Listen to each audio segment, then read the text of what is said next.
नमस्कार दोस्तों, स्वागत है आपका हमारे डेली करंट अफेयर सीरीज में। आज हम 16 फरवरी के करंट अफेयर्स के बारे में चर्चा करेंगे। आपको इस वीडियो की पीडीएफ हमारे टेलीग्राम पर मिल जाएगी। अगर आपने अभी तक हमारे चैनल को सब्सक्राइब नहीं किया है तो सब्सक्राइब करें हमारे इस यूट्यूब चैनल को। चलिए हम पिछले वीडियो में जो भी पढ़ा था उसका क्विक रिवीजन कर लेते हैं। प्रधानमंत्री नरेंद्र मोदी ने एशिया के सबसे बड़े एरो शो एरो इंडिया 2023 का उद्घाटन किस शहर में किया है? इसका सही आंसर है बेंगलुरु। उन्नत ड्रोन हवाई यातायात प्रबंधन प्रणाली स्काई यूटीएम का अनावरण किसके द्वारा किया गया है? तो सही आंसर है नितिन गडकरी जी के द्वारा। किस भारतीय खिलाड़ी को पहली बार जनवरी 2023 के लिए ICC player of the month चुना गया? इसका सही आंसर है शुभमन गिल। हाल ही में वर्ल्ड बैंक के भूकंप प्रभावित तुर्की के लिए कितने अरब डॉलर की सहायता की घोषणा की गई है? इसका सही आंसर है 1.78 अरब डॉलर। हाल ही में राष्ट्रपति द्रौपदी मुर्मू द्वारा कितने राज्यों के नए राज्यपाल नियुक्त किए गए हैं? तो 13 नए राज्यपाल जो है नियुक्त किए गए हैं। आईसीसी T20 महिला विश्व कप 10 फरवरी 2023 को किस देश में शुरू हुआ है? इसका सही आंसर है दक्षिण अफ्रीका में। भारतीय अंतरिक्ष अनुसंधान संगठन जो इसरो ने गगनयान मिशन को आगे बढ़ाने के लिए किसके साथ साझेदारी की है? इसका सही आंसर है भारतीय नौसेना। विश्व रेडियो दिवस कब मनाया गया है? इसका सही आंसर 13 फरवरी। केंद्रीय प्रत्यक्ष कर बोर्ड के साथ एपीए पर हस्ताक्षर करने वाला पहला पब्लिक सेक्टर यूनिट कौन बन गया है? इसका सही आंसर है गेल इंडिया। चलिए आज के पहले क्वेश्चन की ओर बढ़ते हैं। हाल ही में भारत की पहली electric AC double decker bus का उद्घाटन किस शहर में किया गया है? इसका सही आंसर है ऑप्शन बी मुंबई में। Brihan Mumbai electric supply and transport undertaking best ने 13 फरवरी को जो है ना मुंबई में भारत की पहली इलेक्ट्रिक वातानुकूलित जो है डबल डेकर बस का उद्घाटन किया है। इस बस को मंजूरी मिलने के बाद जो ये बस है ना वो बस कुर्ला बुक डिपो और बांद्रा कुर्ला कॉम्प्लेक्स के बीच जो है चलेगी। इसमें सीसीटीवी और ऑटोमेटिक दरवाजों से यह बस जो है बहुत लैस है और इसे 80 मिनट में जो है वो चार्ज किया जा सकता है। अगला प्रश्न है, हाल ही में राष्ट्रीय संस्कृति महोत्सव 2023 का आयोजन किस मंत्रालय द्वारा किया जा रहा है? 4 ऑप्शन है, इसका सही आंसर है ऑप्शन ए। जैसा कि नाम में ही लिखा हुआ है राष्ट्रीय संस्कृति महोत्सव 2023, उसका जो आयोजन जो है ना वो संस्कृति मंत्रालय के द्वारा किया जा रहा है। संस्कृति मंत्रालय द्वारा जो है ना मुंबई में 11 से 19 फरवरी 2023 तक राष्ट्रीय संस्कृति महोत्सव 2023 का आयोजन किया जा रहा है। महाराष्ट्र के जो राज्यपाल है ना भगत सिंह कोश्यारी ने राष्ट्रीय संस्कृति महोत्सव का जो है 2023 का उद्घाटन किया है। यह सांस्कृतिक आदान प्रदान के माध्यम से राष्ट्रीय एकता और अखंडता को बढ़ावा देने के लिए ना महाराष्ट्र सरकार के सहयोग से जो है ना संस्कृति मंत्रालय द्वारा जो है आयोजित किया जा रहा है। अगला प्रश्न है, हाल ही में नई दिल्ली में अमृत पैक्स 2023 राष्ट्रीय डाक टिकट प्रदर्शनी का उद्घाटन किसके द्वारा किया गया है? इसका सही आंसर है ऑप्शन ए अश्वनी वैष्णव जी के द्वारा। संचार, इलेक्ट्रॉनिक्स और सूचना प्रौद्योगिकी और रेलवे मंत्री जो है अश्वनी वैष्णव जी ने ना नई दिल्ली में 11 फरवरी को अमृत पैक्स 2023 राष्ट्रीय डाक टिकट प्रदर्शनी का जो है उद्घाटन किया है। यह एक 5 दिवसीय महोत्सव है जो 11 फरवरी से 15 फरवरी 2023 तक चलेगी। कहाँ चलेगी? प्रगति मैदान नई दिल्ली में। और ये जो आयोजन है ना वो आजादी के अमृत महोत्सव जो समारोह है ना उसका एक भाग के रूप में आयोजित किया जा रहा है। प्रदर्शनी के विषयों में जो है ना आजादी का अमृत महोत्सव, नया भारत, नारी शक्ति, युवा शक्ति, प्रकृति एवं वन्य जीवन, भारत की संस्कृति और इतिहास भी इसमें इस महोत्सव में विषयों के रूप में शामिल है।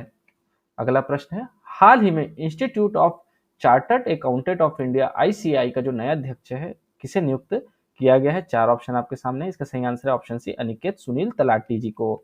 ये अनिकेत सुनील तलाटी जी की जो है फोटो है। Institute of chartered accountant ICAI की जो परिषद में ना वर्ष 2023 के लिए 23-24 के लिए जो है ना अनिकेत सुनील तलाटी को अध्यक्ष के रूप में और रंजीत कुमार अग्रवाल जी को ना उपाध्यक्ष के रूप में जो है चुना गया है। अब आईसीएआई की परिषद के शीर्ष पर जो अनिकेत सुनील तलाटी और रंजीत कुमार अग्रवाल है ना ये 3 स्तरीय सीए की जो परीक्षा आयोजित की जाएगी उसके प्रशासनिक मामलों को देखने के लिए जो है ना जिम्मेदार होंगे। अब बात आईसीएआई की आई है तो आईसीएआई की जो स्थापना है ना वो 1 जुलाई 1949 को हुई है। इसका जो मुख्यालय है ना वो नई दिल्ली में है। चलिए अगले प्रश्न की ओर चलते हैं। हाल ही में केंद्रीय मंत्री अनुराग ठाकुर द्वारा फार्मूला ई चैंपियनशिप का उद्घाटन किस शहर में किया गया है? 4 ऑप्शन है, इसका सही आंसर ऑप्शन डी हैदराबाद में। केंद्रीय सूचना एवं प्रसारण मंत्री अनुराग ठाकुर और केंद्रीय जो पर्यटन मंत्री जो है ना किशन रेड्डी साथ में ना हैदराबाद में एबीबी FIA फार्मूला ई वर्ल्ड चैंपियनशिप को हरी झंडी दिखाई है। भारत की पहली फार्मूला ई रेस जो है ना हैदराबाद ई प्रिक्स की मेजबानी में हैदराबाद स्ट्रीट सर्किट में की गई है और हैदराबाद अपना प्रमुख इलेक्ट्रॉनिक कार की मेजबानी करने वाला जो भारत का पहला शहर जो है हैदराबाद है और दुनिया का जो है तीसरा शहर बन है हैदराबाद। अगला प्रश्न है, हाल ही में प्रधानमंत्री नरेंद्र मोदी ने किस शहर में अल जामिया तुस सैफियाह अरबी अकादमी के एक नए परिसर का जो है उद्घाटन किया है? इसका सही आंसर है ऑप्शन ए, मुंबई में। पीएम मोदी ने मुंबई के मरोल में अल जामिया तुस सैफिया अरबी अकादमी के नए परिसर का जो है उद्घाटन किया। इस अकादमी का जो मूल परिसर है ना, वो गुजरात के सूरत में मौजूद है ना। अल जामिया तुस सैफिया एक अरबी अकादमी है जिसका जो सत्र है ना, सव्वाल के महीने में शुरू होता है। अब आप पूछेंगे सव्वाल क्या होता है, तो सव्वाल जो है ना, इस्लामी कैलेंडर का 10वां मास है। यह रमजान के महीने के बाद जो है ये आता है ना। अल जामिया तुस सैफिया अरबी अकादमी को जामिया के नाम से भी जाना जाता है, और यहाँ जो है ना, दाऊदी बोहरा समुदाय के लिए एक शैक्षणिक संस्थान है। ध्यान रखिएगा, कौन से समुदाय के लिए? दाऊदी बोहरा समुदाय का जो है ना शैक्षणिक संस्थान है। अगला प्रश्न है, हाल ही में राष्ट्रपति द्रौपदी मुर्मू ने दूसरी भारतीय चावल कांग्रेस का उद्घाटन किस शहर में किया है? इसका सही आंसर है ऑप्शन ए, कटक में। राष्ट्रपति द्रौपदी मुर्मू ने 11 फरवरी 2023 को उड़ीसा के जो कटक में है ना, राष्ट्रीय चावल अनुसंधान संस्थान की जो दूसरी भारतीय चावल कांग्रेस का जो उद्घाटन किया, जिसका थीम क्या था? ट्रांसफॉर्मिंग राइस रिसर्च था। यह वैश्विक खाद्य संकट और हाल ही में वैज्ञानिक विकास पर केंद्रित है, जो ना चावल की फसलों के उत्पादन और उपज को बढ़ाने में ना मदद करेगा। हाँ, आपको एक चीज बता दूं, राष्ट्रीय चावल अनुसंधान संस्थान जो है ना, वो कटक उड़ीसा में है, जिसकी जो स्थापना थी ना, वो 23 अप्रैल 1946 को हुई थी। अगला प्रश्न है, बांग्लादेश के नए राष्ट्रपति के रूप में किसे चुना गया है? 4 ऑप्शन है, इसका सही आंसर है ऑप्शन सी, मोहम्मद शहाबुद्दीन चुप्पू को। बांग्लादेश में मोहम्मद शहाबुद्दीन चुप्पू जो है ना, देश के 22वें राष्ट्रपति के रूप में चुने गए हैं, और ये अब्दुल हमीद की जगह लेंगे, जो वर्तमान में ना बांग्लादेश के सबसे लंबे समय तक रहने वाले ना राष्ट्रपति हैं, और इनका कार्यकाल जो है ना 23 अप्रैल को जो है समाप्त हो जाएगा। 75 वर्षीय जो चप्पू का जो जन्म है ना, वो 10 दिसंबर 1949 को डोमिनियन ऑफ पाकिस्तान, जो वर्तमान में बांग्लादेश के पूर्वी बंगाल के पबना जिले में हुआ था। इन्होंने जो है 1971 में बांग्लादेश में मुक्ति संग्राम में जो है भाग लिया था। अगला प्रश्न है, हाल ही में इंग्लैंड के किस खिलाड़ी ने सभी प्रारूपों से संन्यास लेने की घोषणा की है? इसका सही आंसर है ऑप्शन बी, इयान मॉर्गन ने। ये इयान मॉर्गन की पिक है, आप देख सकते हैं। इंग्लैंड के पूर्व कप्तान इयान मॉर्गन ने ना क्रिकेट के सभी प्रारूपों से संन्यास लेने की घोषणा कर दी। इयान मॉर्गन ने 2019 में इन्होंने ना 50 ओवर विश्व कप की शानदार जीत दिलाई थी। इयान मॉर्गन के रिकॉर्ड जो ना 126 एक दिवसीय और 72 टी20 इंग्लैंड की कप्तानी की है। टी20 में जो है ना 126 एक दिवसीय और 72 टी20 में ना मैचों में इंग्लैंड की जो कप्तानी की है, और दोनों प्रारूपों में कप्तान के रूप में इन्होंने ना 118 मैचों में इंग्लैंड को जीत दिलाई है। ये भी एक रिकॉर्ड है। अगला प्रश्न है, हाल ही में पत्रकारिता के क्षेत्र में उत्कृष्ट योगदान के लिए प्रतिष्ठित राजा राम मोहन राय राष्ट्रीय पत्रकारिता पुरस्कार 2020 के लिए किसे चुना गया है? ध्यान रखिएगा, 2020 के लिए पूछ रहे हैं, और यह अवार्ड जो है 2023 में दिया गया, तो इसमें बिल्कुल भी कंफ्यूज मत होइएगा। 4 ऑप्शन आपके सामने दिए गए, इसका सही आंसर है ऑप्शन सी, ए बी के प्रसाद जी को। डॉक्टर ए बी के प्रसाद जी को जो है पत्रकारिता के क्षेत्र में उत्कृष्ट योगदान के लिए Raja Ram Mohan Roy national award for excellence in journalism के लिए 2020 के लिए चुना गया है।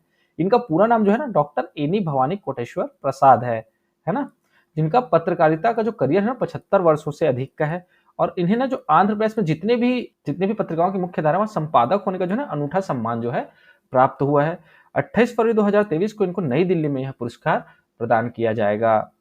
अगला प्रश्न है, हाल ही में संपन्न हुए खेलो इंडिया यूथ गेम्स के 5वें संस्करण में किस राज्य ने शीर्ष स्थान हासिल किया? इसका सही आंसर है ऑप्शन डी, महाराष्ट्र ने किया है। खेलो इंडिया यूथ गेम का आयोजन जो है ना मध्य प्रदेश में 31 जनवरी से 11 फरवरी 2023 तक किया गया था।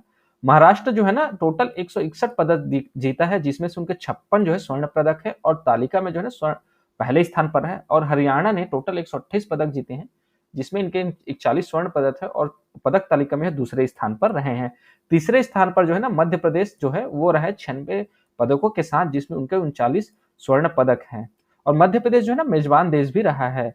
9 शहरों में आयोजित इन खेलों में जो है ना 36 राज्यों और केंद्र शासित प्रदेशों के 5,812 खिलाड़ियों ने भाग लिया था। ध्यान रखिएगा, कितने राज्यों के? 36 राज्य और केंद्र शासित प्रदेशों ने के खिलाड़ियों ने इस खेलो इंडिया यूथ गेम्स में भाग लिया था।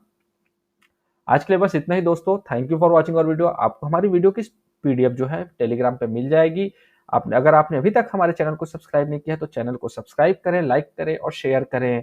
साथ साथ आप हमारे टेलीग्राम, फेसबुक और इंस्टाग्राम के द्वारा भी हमसे जुड़ सकते हैं। Thank you friends, thank you so much.